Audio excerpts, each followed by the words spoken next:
Why is Turkey's military operating in Syria? To understand, let's go back to August 2016. Turkey launched a joint military operation with the Free Syrian Army in northern Syria. The PKK and its Syrian affiliates, YPG, were working towards linking their two self-proclaimed autonomous regions right at Turkey's doorstep.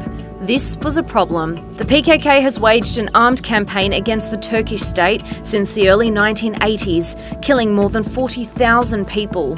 Meanwhile, Daesh was using the chaos in Syria to make territorial gains.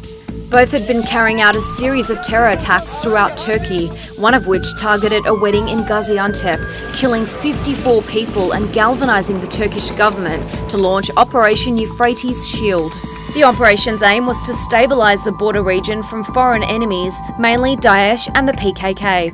Both the US and the EU consider the PKK a terrorist organization. Despite this, the US has been the biggest supporter of the YPG and sees them as a key ally in the fight against Daesh.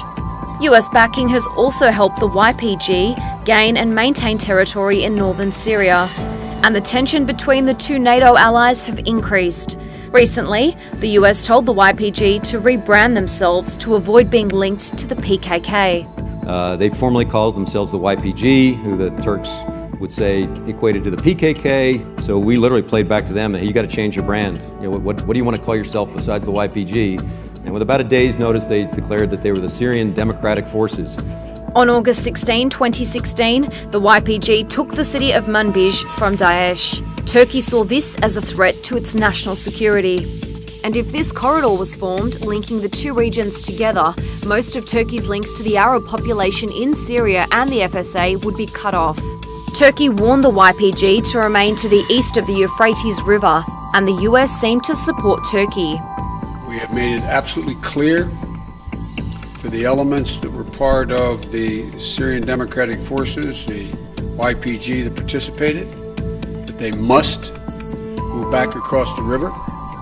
They cannot, will not, and under no circumstances get American support if they do not keep that commitment, period. But neither the US or the YPG kept their promises. That's when Turkey entered Syria.